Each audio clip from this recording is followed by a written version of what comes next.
Serbia. Welcome to the Top of the Morning Show. I'm here with the Chief Educator, Emily Kane, and we have an amazing show coming for you guys. Stay tuned. We'll be right back. Let's see what happens when you come aboard Constellation. When you come on board, cell phones and everything don't work anymore. This turns into the 1860s, and you are back in time on the Constellation learning what it was like to be here. We fire the cannon, turn the capstan, and ring the bell daily. And we Welcome aboard the USS Constellation. In just a few moments, we're going to be casting off and setting sail. So, all aboard that's coming aboard, haul up the gangway! This is the Constellation's stern chaser. It's actually called a Parrot rifle because it has a rifled barrel. It shoots 20 pounds solid shot. Can shoot it for 2.5 miles with great accuracy because of the rifle barrel. Uses about 2 pounds of powder to do that. As you see, the Constellation is a 3-masted ship. This is what's called the mizzen mast. That's the main mast. And the one way up there is called the foremast. The main mast on this ship has 5 levels of sail. That would be the main chorus, the top sail, top gallant, and the top royal, and the sky sail. The other 2 masts only carried 4 courses of sail. And as you see, this mizzen mast back here had a sail that wasn't like the others. wasn't a square rigger. It was it's called a spanker. This would be the mizzen boom, and the spanker would be tied onto this boom and then up to the gaff boom up there. And so it would be fore and aft, and that would help steer the boat and help it sail a little bit closer to the wind, particularly in a light wind. Now this over here is what's called the standing rigging. This helps hold the masts up. When got a lot of wind and a lot of sail on those masts, it puts a strain on it, and it needs a standing rigging to keep it in place so it doesn't blow over. And welcome back, everyone. So, Emily, I heard you have actually some great news for us today about like some historical facts or something. Yeah, so here we are on the 1855 Constellation, and here at Historic Ships in Baltimore, we've got 4 of our ships in our fleets, and that includes 2 ships that were in World War II, our Torsk submarine, and also our U.S. Coast Guard Cutter 37. Awesome. Okay, that's actually crazy interesting. Awesome. So tell me about like the Torsk. Yeah, so Torsk, the USS Torsk is our diesel-electric submarine that we have in our fleet. She's a 1944 and had 81 people aboard. And her big claim to fame is that she shot down some of the last Japanese subs before VJ Day. So she served right at the end of the war, but they were really mass producing these diesel-electric submarines right at the end so that they could really have a nice victory in the Pacific. Awesome. Wow. Okay. And what about the Taney? Yeah, so the Taney is our Coast Guard Cutter 37 that we refer to by her hull number. She's a Secretary-class cutter that was used both in the Coast Guard and in the Navy. During World War II, she survived the battles of Pearl Harbor, and that was because she was protecting a power plant outside of the coast there. They were able to be firing at planes while they were actively on attack. And she was the closest to those attacks that survived, was not damaged, and wasn't scrapped after the battles either. Wow, that was really amazing. And we'll be back with more. Edition of Top of the Morning. My name's Just Kumar, and today we're over here. We're in the harbor in beautiful downtown Baltimore, checking out a lot of the boats. And right now we are on the submarine. This was actually the last submarine that was commissioned during the World War II. This submarine actually sunk the last boat of the war in World War II. So it's going to be a great show. Stay tuned.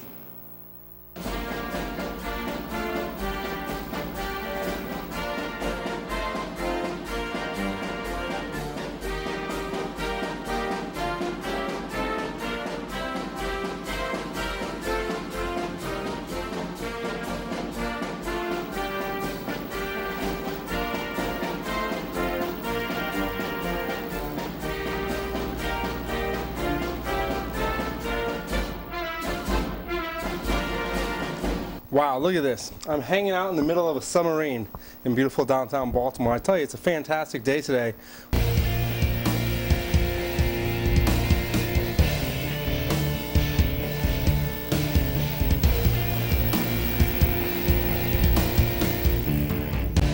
Well, I'm here inside the hull of the sub right now. I tell you, it's great down here. If you look around, you've got some torpedoes, it looks like. You've got some things that talk about the history of the sub. I believe this submarine was actually in World War II, believe it or not. And you have the engine room back here. It's just great to be down here and experiencing this part of history. All right, now there's a lot of tours on board. You're going to hear people in the background, maybe walking in front of the camera, but we're going to be taking our own tour through the submarine, so come along. All right, I mean, just looking around, you have some beds up here, and you have some beds over here. Right?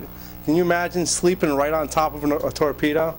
That would be something else. This is pretty incredible, just to see this part of history. All right, well, as I promised you, let's go through. All right, so follow me. This is pretty wild. Come on in here. Wow, check this out. Look at this. Isn't this awesome? You know, I'm not much of a marine person, but from the looks of it, this looks like Control Central, where things happen and take place. Well, I believe over here is the power controls for the submarine, and then you have some generator controls and things like that. Then we have a map over here. I guess this is where they chart out their plans on how they're going to be charting around. This is incredible. This is just an incredible history. Look at this. Can you imagine, like, captains of the submarine planning their strategies? I mean, like, they start off somewhere over here on the east coast of the United States, and they make a chart that they're going to go somewhere else. I mean, this is incredible. Just think about this. Think about the history and the places that this submarine has gone to, and the people that lived here for the period of time during the World War II. And in fact, an interesting piece of note about this submarine, this was the last submarine that was operated during the end of the World War II. So I think that's great to see that we can actually tour this thing, and it's over here in Baltimore. All right, welcome. We're over here with, what's your name? Kristen. Kristen. And do you live here in Baltimore? I do not. You do not? I do not. Okay, so where are you from? I actually live in Germany. You're from Germany? Wow. I live in Germany. Wow, that's pretty cool. Now, what do you think about your experience of touring the submarine? You just started the tour. I did like. just started it. It looks tiny and hot. Yep, it's a little bit tiny, a little bit hot, but it's pretty amazing just to see this part of history. I mean, Absolutely. we're talking about World War II. Yeah, So. absolutely. All right, very good. Well, do you want to say anything to the people in Baltimore? Hello, Baltimore. Very good. Welcome to another edition of Top of the Morning. My name is Just Kumar. We have a fantastic show for you today. Right now, as you can see, I'm actually behind the helm of the boat, the Tanny. Okay, actually the ship, the Coast Guard ship, the Tanny, built in the 1930s. We have a great show for you lined up. We're going to take a walk around. We're going to talk to some of the people that actually used to live on this boat. So we're going to have a great time. Why don't you stick around, okay? We'll be right back.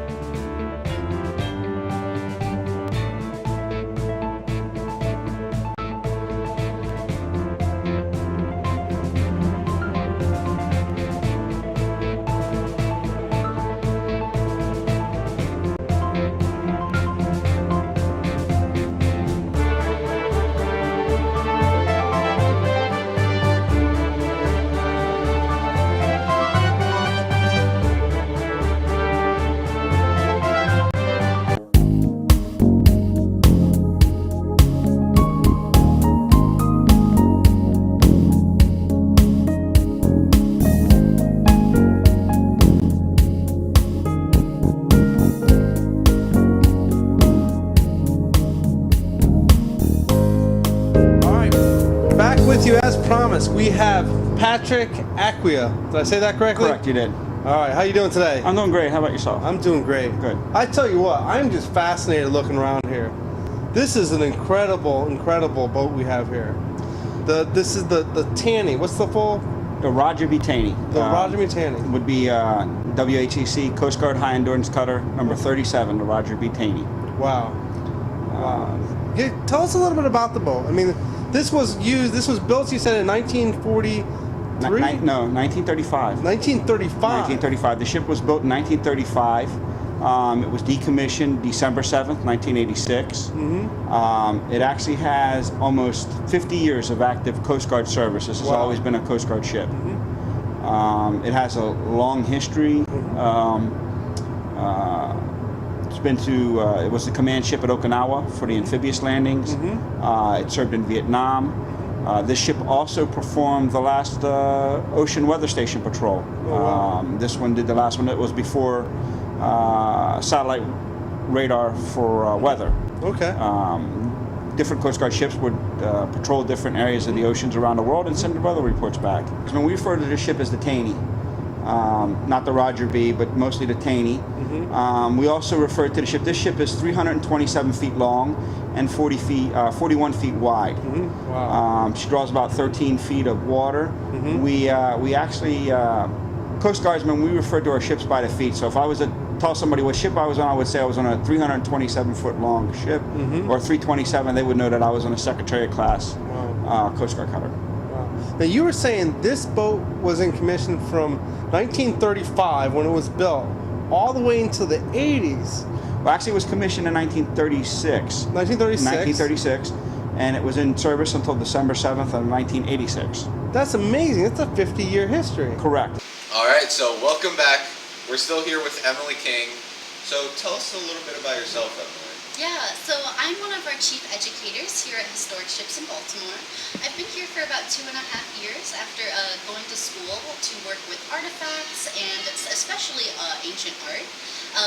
You know, my wheelhouse is in art, but when I found the ships, they're basically big pieces of art and artifacts, and that's really where my wheelhouse is, pun intended. And so I've been here for about 2.5 years. I started as regular crew, just doing day-to-day activities and education, and as I kind of climbed up the ladder and learned more about the ships, I took more of a leadership role, and now I do a lot of our programs, our overnights, and most of our catered events in the evening.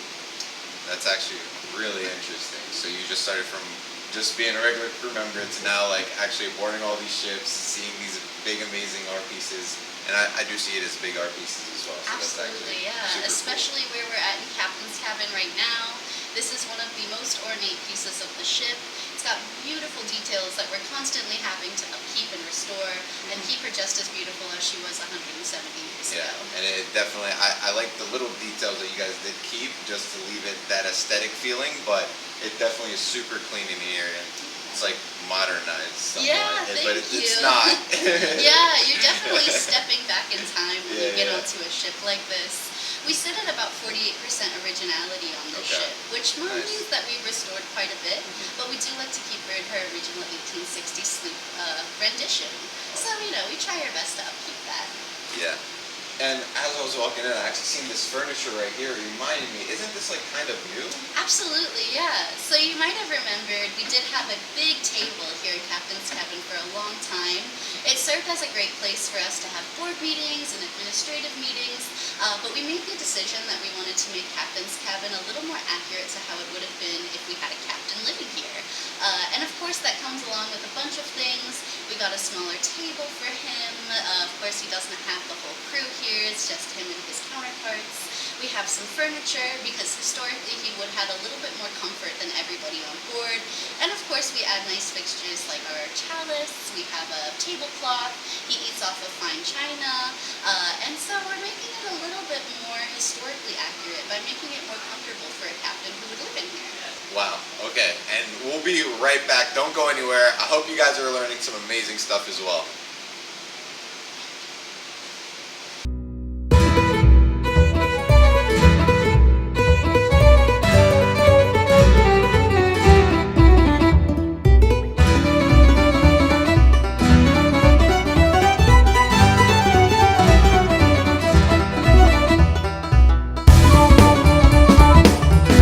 Welcome to the captain's quarters. This is where I live. And this is the captain's table. This is where I invite officers to dine with me. My office is over there. My bunk is over there, my berth. And it's really quite a lovely space here. This is probably the nicest space on this ship. We've got windows back here we can open when there's a nice breeze. Of course, if the seas aren't too high, that is. The galley is over there. That's where they cook the meals. They cook meals for me and the officers, and they cook a different meal for the seamen, of course. This is my washroom right here. I was telling you about it. And I need to wash my hands. I've got water right there. I just wash up and dirty water goes in here. And this is where I take a bath. Now the men have to go overboard to take a bath or hose themselves down a little bit on deck. But you know, I'm a captain, I got some privilege, and I get to take a bath. And this is my stateroom, such as it is. Got my extra uniform. This is my berth. I got my bunk here, we talked about, a little extra desk here.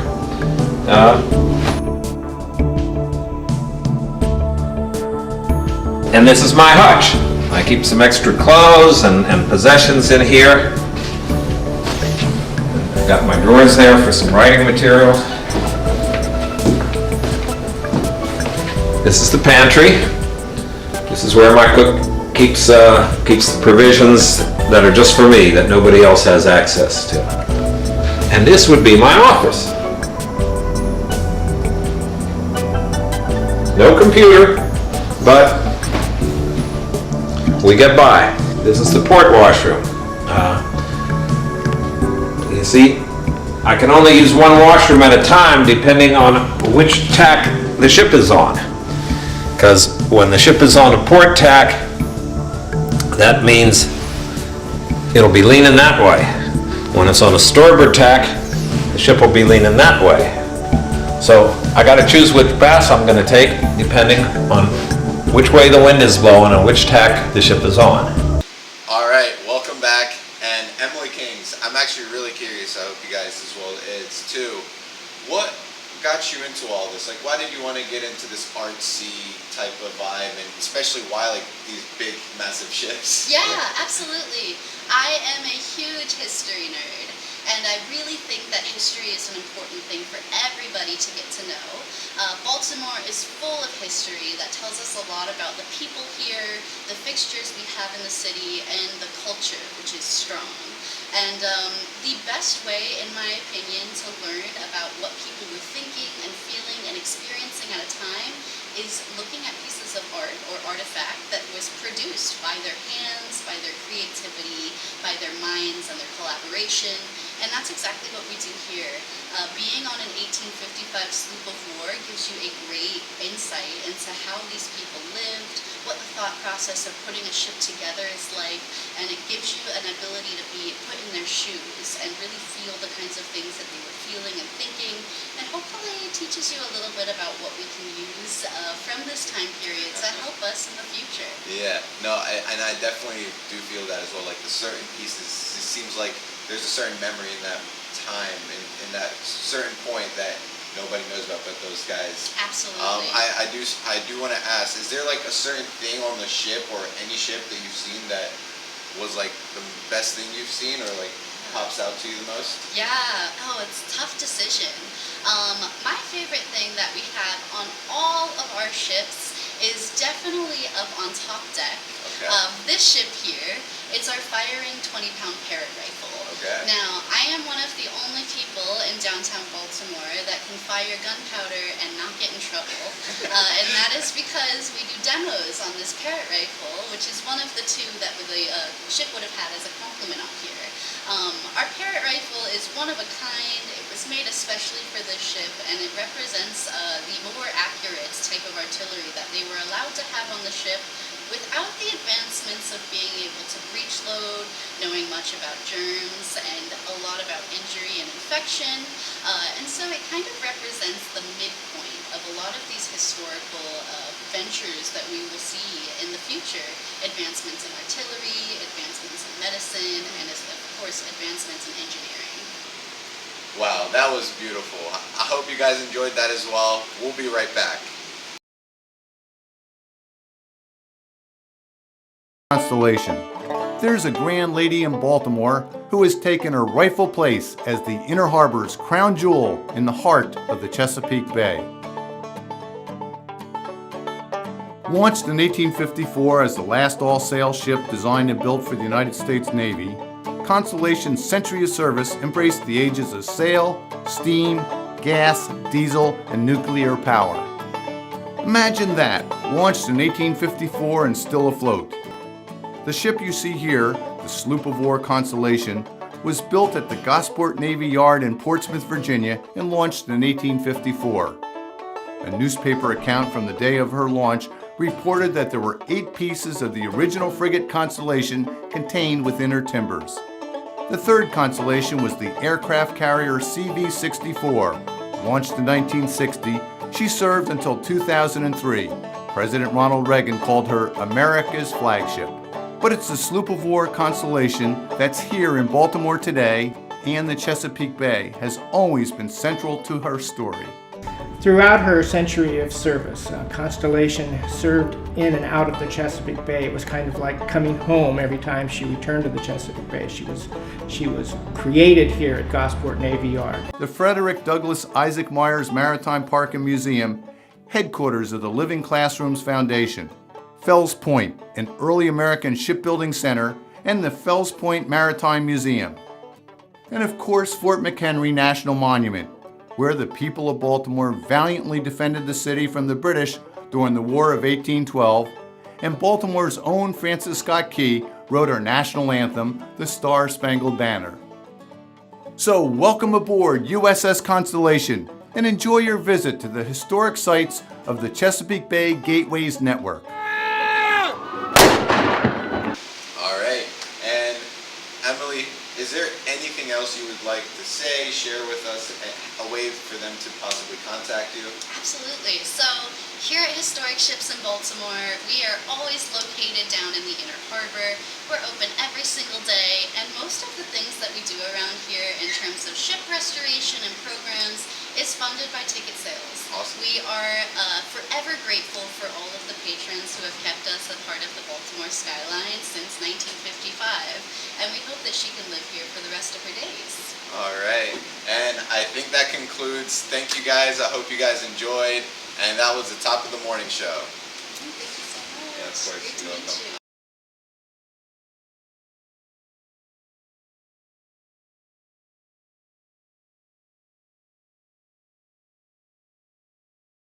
Family oriented, and the kids will love it, and they'll come out asking questions, which I love. It transports you back. You can almost get the feel that you were actually there, because laying in that hammock, like, oh my goodness. I think it's really interesting because it shows you exactly how they slept and how they ate and how they went through life. Alive, and that it helps you to understand. Like, rather than looking at pictures, you can actually see what they were in, and you can actually understand it. I think it makes me appreciate being an American, knowing these people went through these things to put me where I am now. I'd say come see it. Yeah, we were a little bit leery because of the age of our children, 4 and 7, but they enjoyed it so much. It really kind of surprised us. We thought it'd be more for us, the parents, but no, they loved it. They had a good time. Yeah, they had a great time. So come aboard USS Constellation. By this walking through history that they're able to do, and they're able to see the hammocks and see the officer's wardroom and sit in the captain's cabin and have this whole immersive experience that you're never going to get at most types of museums. So this is a really wonderful experience for them, and they have no idea what they're missing out on, and then they come on board and they keep coming back. Now, this is the port side of the ship. When you're looking forward, like here, we're looking from aft towards the bow, that's called forward. When you're looking forward, the side on your left-hand side is the port side, and the side on your right-hand side is the starboard side.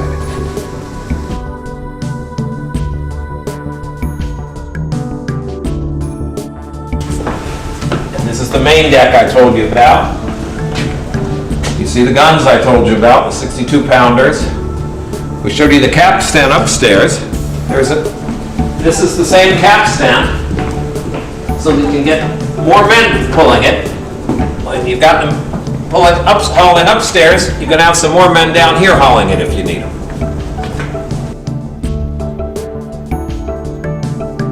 And what do you think this is, kids? This is what's called a bilge pump, bilge and fire pump. You'd have men on both sides of it pushing down and up and down and up and down, and that would pump water through a hose to wherever you need it on the ship. The main reason you pump it is to get it out from the bottom of the hull so it doesn't fill up the ship and make the ship sink. But when you need it for cleaning, for washing down the deck, you use it for that too. This is where the mizzen mast is stepped. We call it stepped. That means it comes down here and it's laid into the hull of the ship to give it some more strength. Just like we had the standing rigging up there holding it in place, this stepping of the mast helps hold it in place as well. And this is to give you an idea of the kind of foods that the men ate on board, which is a little different from what I ate. These biscuits here are called hardtack, and they keep for a long time. They were hard to eat, but you know, they were a little hard, a little stale, but you could eat them. Sometimes you get some weevils on them, but you know, still edible. And the meat would be cured, usually in brine to keep it from going bad so fast. Cheese was another thing. Beans and peas were good things to keep on board because they didn't go bad. This is the bow chaser we talked about. The original one on this ship fired a 30-pound shot, but it would have been a bigger gun than this. And out here,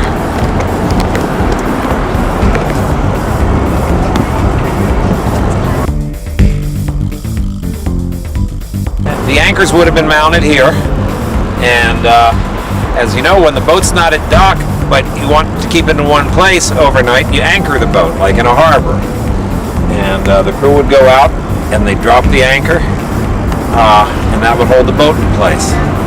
And then when they were ready to leave, they'd have to weigh the anchor. And that was one of the toughest jobs that the sailors had. When that anchor was set, they'd have to really, really haul, with lots and lots of them hauling at the same time to get that anchor up out of the bottom. And as you know, we showed you the capstan earlier. When the anchor was really set, they'd have to use it to help them so that they get more power into hauling up the anchor. And kids, as you know, the Constellation is right here in the inner harbor of Baltimore. We've got Baltimore all around us. We're right here in the heart of it. And isn't it a lovely place to be, especially on a fine morning like this? So welcome aboard USS Constellation and enjoy your visit to the historic sites of the Chesapeake Bay Gateways Network.